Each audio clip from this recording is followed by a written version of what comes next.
नमस्कार साथियों, एक बार फिर से आपका यूट्यूब चैनल पर स्वागत है। दोस्तों, आज हम बात कर रहे हैं पारी फेस्ट की, यानी प्रथम पारी की जो आंसर की है उनके बारे में चर्चा कर रहे थे। इससे पहले हमने एसएसटी की जो ईवीएस थी उसके आंसर की, पर्यावरण अध्ययन की, वो आपको बताई थी। उससे उसके बाद में मैथ की केडी सर के द्वारा हल करवाई गई थी। अभी अपन हिंदी के बारे में चर्चा करेंगे दोस्तों। तो आप जितने भी आपके कोई क्वेश्चन आपके भी ध्यान में आ रहा है तो बिल्कुल आपको फिर से एक बार कह रहे हैं कि आप जो कमेंट बॉक्स है उसके अंदर क्वेश्चन डाल सकते हो। अब अपन चर्चा करते हैं कि हिंदी के जो क्वेश्चन हैं वो किस प्रकार के क्वेश्चन आए थे, क्या उनके उत्तर थे। यानी बच्चों के जो आप देखोगे उनके बाद तो आपको याद आएगा, ये निश्चित है। तो सबसे पहले अपन बात करते हैं हिंदी। हिंदी के अंदर एक शब्द दिया गया था भारतीय। क्या दिया गया था? भारतीय। और इसके अंदर आपको पूछा गया था प्रत्यय। प्रत्यय और उपसर्ग। उपसर्ग तो क्या है, पहले लगते हैं और प्रत्यय लगते हैं बाद में। तो भारतीय के अंदर प्रत्यय पूछा गया तो ईए प्रत्यय था इसके अंदर। भारत प्लस ईए, अगर इसका विच्छेद करते हैं तो भारत प्लस ई आ जाएगा, तो भारतीय ई प्रत्यय आ जाएगा, अंदर ई बड़ी आएगी, ठीक है ना। इसमें आपको ई छोटी भी दी हुई मिलेगी क्योंकि इसमें अलग अलग वो प्रत्यय होते हैं दोनों, ठीक है। तो भारतीय के अंदर ई प्रत्यय आ गया। उसके बाद में अपन चर्चा करते हैं, यानी भारतीय के बाद में एक शब्द दिया गया था आपको किसका? उपसर्ग का। उपसर्ग में पूछा गया था परिश्रम। परिश्रम शब्द में कौन सा उपसर्ग है? उपसर्ग तो पहले लगता है, पहले का मतलब प्री उपसर्ग हो गया। पर, परा, निस, निरे, ये इस प्रकार के जो उपसर्ग होते हैं वो होते हैं, ठीक है ना। तो यानी प्री उपसर्ग, इसमें एक अच्छा शब्द आगे वाले के लिए, एग्जाम के लिए पर्यावरण बन सकता है। तो पर्यावरण के अंदर आपको प्रश्न पूछेगा तो प्री प्लस से आवरण, यानी ये हिंदी का संधि विच्छेद भी हो जाता है और साथ में ये प्रत्यय भी हो जाता है। तो तो यानी परिश्रम में भी क्या है? प्री उपसर्ग है। उसके बाद में अपन चर्चा करते हैं, यानी उल्लास के अंदर कौन सी संधि बताई गई थी? उल्लास। उल्लास का पहले अपन संधि विच्छेद करेंगे तो संधि विच्छेद हो जाएगा उत प्लस लास। उत प्लस लास, ये संधि विच्छेद हो जाएगा। तो ये संधि विच्छेद है, ये व्यंजन संधि के अंदर आता है। व्यंजन संधि, तो इसके अंदर सीधा क्या हो जाएगा? व्यंजन संधि हो जाएगा। उत प्लस लास, और इसमें संधि कौन सी हो जाएगी? व्यंजन संधि। उसके बाद में अपन बात करते हैं मातृशक्ति। एक एक शब्द पूछा गया था, मातृशक्ति। मातृशक्ति। मातृशक्ति के अंदर क्या पूछा गया था? समास पूछा गया था। इसके अंदर अगर अपन बात करें समास की, उसमें तत्पुरुष समास होता है दोस्तों। कौन सा होता है? तत्पुरुष समास। यानी मात्र शक्ति, मात्र शक्ति, इसके अंदर कौन सा समास है? तत्पुरुष समास है। ये प्रश्न भी आपके द्वारा पूछा गया था, तो आपके द्वारा ये बताया गया है। एक आपको दिया गया था कि भारत के प्रधानमंत्री में पदबंध पूछा गया था, यानी भारतीय प्रधानमंत्री, भारतीय प्रधानमंत्री या भारत का प्रधानमंत्री, ऐसा कुछ दिया गया था। भारत के प्रधानमंत्री, प्रधानमंत्री, भारत के प्रधानमंत्री, इसमें पदबंध पूछा गया था। तो ये शब्द है, इसके अंदर संज्ञा पदबंध है भाई। कौन सा है? संज्ञा पदबंध है। संज्ञा पदबंध, ये संधि का है, संज्ञा पदबंध। भारत के प्रधानमंत्री, इसको अंडरलाइन करके पूछा गया था, तो इसमें संज्ञा पदबंध आएगा। कौन सा पदबंध आएगा? संज्ञा पदबंध। अब नेक्स्ट अपन देख लेते हैं, एक पेज और ले लेते हैं, ठीक है। अब इसके अलावा प्रश्न पूछा गया था तल्लीन। उल्लास की तरह तल्लीन भी पूछा गया था। तल्लीन के अंदर संधि विच्छेद पूछा था या संधि पूछी थी, जो भी है। तल्लीन का पहले अपन सीधा कर लेते हैं। तल्लीन का वो ही हो जाएगा, तत् प्लस से लीन हो जाएगा। तत् प्लस क्या हो जाएगा? लीन। और इसके अंदर संधि कौन सी हो जाएगी? व्यंजन संधि हो जाएगी। व्यंजन संधि। बस सीधा सा है, सिंपल सा, सरल सा और इजी सा पेपर आया है। कोई ज्यादा हार्ड बरात वाली बात नहीं है। एक आपको पूछा था, राजा नगर में आए, इसमें कौन सा काल है? काल पूछा था। राजा नगर, राजा नगर में आए, तो आए यानी आए तो भूतकाल हो गया, और भूतकाल में भी आए यानी पहले आ गए थे, तो यानी ये संपूर्ण भूतकाल हो जाएगा। कौन सा हो जाएगा? संपूर्ण भूतकाल, ठीक है। तो ये काल से संबंधित भी आपको देखना है, भूतकाल, भविष्य काल, वर्तमान काल, उसके अंदर यानी हेतु हेतुमत काल से संबंधित प्रश्न ज्यादा आते हैं, तो उसका आप ध्यान में रखना। यानी ऐसा करता तो मैं सफल हो जाता, अगर मैं मेहनत करता तो सफल हो जाता। उस प्रकार में हेतु हेतुमत के आपके प्रश्न देखने को मिल सकते हैं अगले वाले पेपर के अंदर। अब अगर नेक्स्ट अपन बात करें, तो यानी इसके अलावा एक प्रश्न पूछा गया था वस्त्र का पर्यायवाची, वस्त्र का पर्यायवाची कौन सा है? उसमें दो दो शब्द दिए गए थे, वस्त्र का पर्यायवाची, पर्यायवाची, पर्यायवाची है, वस्त्र का पर्यायवाची क्या होगा? तो वस्त्र का पर्यायवाची वस्त्र का क्या होता है? परिधान भी होता है, लेकिन उसमें दो शब्द दिए गए थे, बच्चों बता रहे थे, एक में दिया गया था अंबर और एक दिया गया था पट, पट, ये सही था, अंबर और पट ये दोनों सही है। बाकी एक में जैसे परिधान दे दिया, एक में कोई वस्त्र का नहीं होगा वो दे दिया होगा, तो यानी इसमें सही था वो था अंबर और पट। वस्त्र के पर्यायवाची पूछा गया था, वस्त्र के निम्न में से कौन सा सही पर्यायवाची है, ठीक है ना, इस प्रकार से पूछा गया होगा। एक आपको पूछा गया था यानी सन्यासी का विलोम। अब देखो सन्यासी, सन्यासी का विलोम पूछा गया था, तो सन्यासी घर छोड़ के निकल जाए सन्यासी, और गरेरा वो क्या है? ग्रस्त हो जाए, तो वो विलोम शब्द है, तो है सन्यासी, सन्यासी को जो वो गृहस्थ, तो सन्यासी का विलोम क्या हो जाएगा भाई? गृहस्थ हो जाएगा। बिल्कुल इजी प्रश्न है। इसके बाद में एक पूछा गया था आपको निम्न में से कौन सा बहुवचन है? बहुवचन का एक प्रश्न आया था, और बहुवचन के प्रश्न में ऑप्शन में दिए गए थे, एक तो दिया गया था ऑप्शन के अंदर चार शब्द दिए गए थे, कौन कौन से? एक तो दिया गया था मनुष्य, कौन सा दिया गया था? मनुष्य, लोग, और एक बच्चे ने क्या लिखा थे, चार ऑप्शन भी उन्होंने बताए थे, यानी बहुवचन पूछा गया मनुष्य, लोग, किसान और भोजन, किसान व भोजन। देखो आपको एक वचन बहुवचन के बारे में देखना हो तो वाक्य बना लो, मनुष्य चला गया, मनुष्य चला गया, या मनुष्य काम कर रहा है, एक वचन में बहुवचन नहीं होगा। किसान, किसान, किसान काम कर रहा है, एक वचन में आएगा, किसान गिर गया, ठीक है ना। जैसे भोजन, भोजन खा लिया, भोजन कर लिया, ठीक है। और लोग, लोग चले गए, लोग लोग चले गए, बहुवचन में आता है, तो लोग है इसमें क्या आ जाएगा? बहुवचन आ जाएगा, ठीक है ना। इस प्रकार वाक्य बना करके अपन देख लेते हैं तो उसमें अपने को क्लियर हो जाता है। उसके बाद में पूछा गया था पुल्लिंग नहीं है, यानी पुल्लिंग नहीं है, पुल्लिंग नहीं है पूछा गया था, लिंग पूछा गया था, तो पुल्लिंग नहीं है इसमें आग, आग जल गई, आग जल गई स्त्रीलिंग है, यानी पुल्लिंग नहीं है। बाकी तीन शब्द और दिए गए थे वो क्या थे? पुल्लिंग थे। इसके बाद में पूछा गया था संज्ञा, संज्ञा में जातिवाचक संज्ञा पूछा था, तो जातिवाचक संज्ञा का एक प्रश्न पूछा गया था, जातिवाचक संज्ञा कौन सी है? तो जातिवाचक संज्ञा इसमें उत्तर होना था कृषक, कृषक यानी कृषक है वो क्या है? जातिवाचक संज्ञा है। और इसमें क्या पूछा गया था? जातिवाचक संज्ञा कौन सी है, इसे पूछा गया था प्रश्न। तो जातिवाचक संज्ञा से संबंधित प्रश्न पूछा गया था, उसमें उत्तर राइट कौन सा था? कृषक था। अब अपना नेक्स्ट पेज पे बात कर लेते हैं। एक आपको पूछा गया था यानी भाषा शिक्षण सूत्र, तो भाषा शिक्षण सूत्र, भाषा शिक्षण सूत्र का प्रश्न आया था, और इसमें से आगे भी प्रश्न आएगा भाई।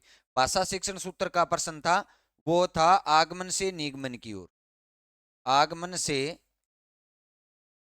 निगमन की ओर, ये उत्तर सही था उसका, निगमन की ओर, ये उत्तर सही था उसका, आगमन से निगमन की ओर, ये उत्तर सही था। भाषा शिक्षण का प्रश्न पूछा गया था। एक मारिया मोंटेसरी के बारे में प्रश्न पूछा गया था, मारिया मोंटेसरी विधि के बारे में, मोंटेसरी, तो मारिया मोंटेसरी ने जो परीक्षण किया था वो किन के ऊपर किया था? वो किया था 3 से 6 वर्ष के बच्चों पर, 3 से 6 वर्ष के बच्चों पर ज्यादा परीक्षण किया था, और यही प्रश्न पूछा गया है। तो 3 से 6 वर्ष से मारिया मोंटेसरी ने जो मोंटेसरी विधि जिसको बोलते हैं उसमें 3 से 6 वर्ष के बच्चों पर अध्ययन किया था, ठीक है। एक आपको पूछा गया था अर्थ के आधार पर वाक्य, अर्थ के आधार पर वाक्य है वो जैसे राधा गांव में आई, तो इस प्रकार का वाक्य था, उसमें विधानवाचक वाक्य था वो, यानी अर्थ के आधार पर आपको वाक्य पूछा गया था, और उस वाक्य का उत्तर था विधानवाचक, विधानवाचक, विधानवाचक वाक्य था, ठीक है ना। तो ये भी आपको विशेष तौर से याद रखना है, विधानवाचक वाक्य इसका उत्तर होगा, ठीक है ना। एक आपको पूछा गया था ब्लूम की उपागम विधि के बारे में पूछा गया था, यानी ब्लूम, ब्लूम की उपागम विधि, उपागम, ब्लूम के 3 उपागम थे भाई, तो त्रिपदी जो उपागम थे वो किसने दिए थे? ब्लूम ने दिए थे। तो ये त्रिपद जो था, इसके बारे में त्रिपदी जो उपागम था ब्लूम का, इसका भी क्वेश्चन आया था। ठीक है, ब्लूम से संबंधित ये क्वेश्चन आया था, बच्चे बता रहे हैं। ठीक है, इसके बाद में अपन बात करें शिक्षण विधियों से संबंधित है। तो शिक्षण विधि के अंदर एक ये सीधा सिंपल सा प्रश्न पूछा गया था, यानी पाठ्यक्रम किस पर आधारित होना चाहिए।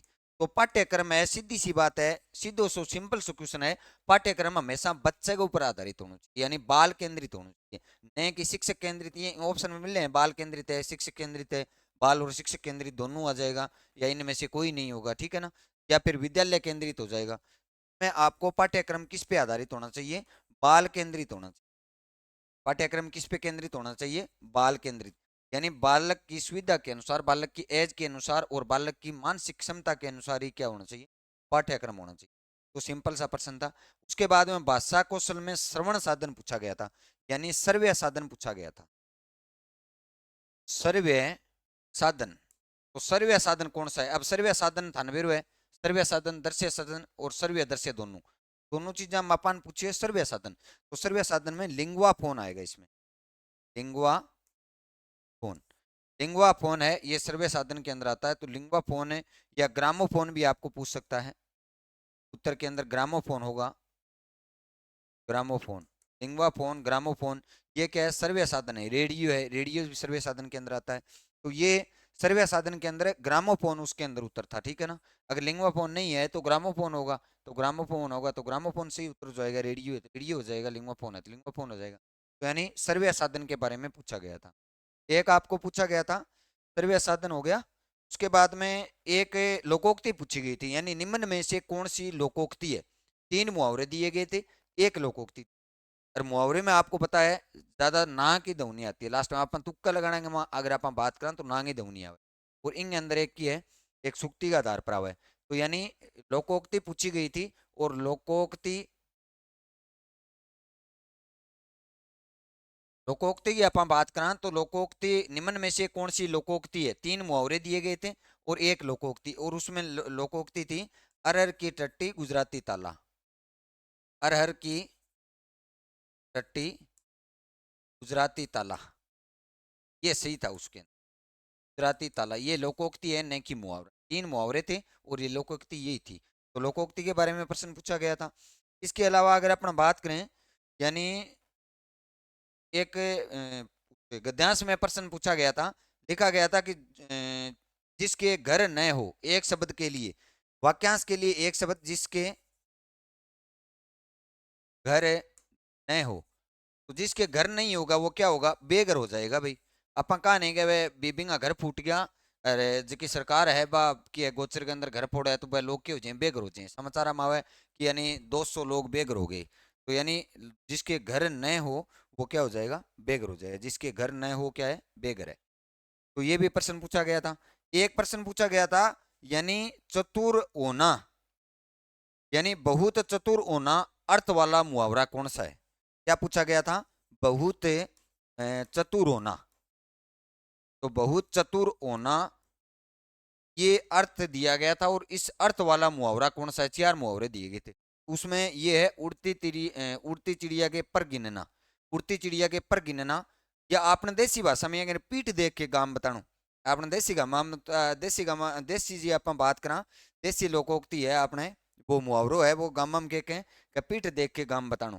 ठीक है नहीं, तो बिये ही उड़ती चिड़िया का पंख गिनना है, वो मुहावरो बहुत चतुर होना है, इंग्लिश ठीक साबित हुई है। ठीक है ना, इनके बाद में आप बात करा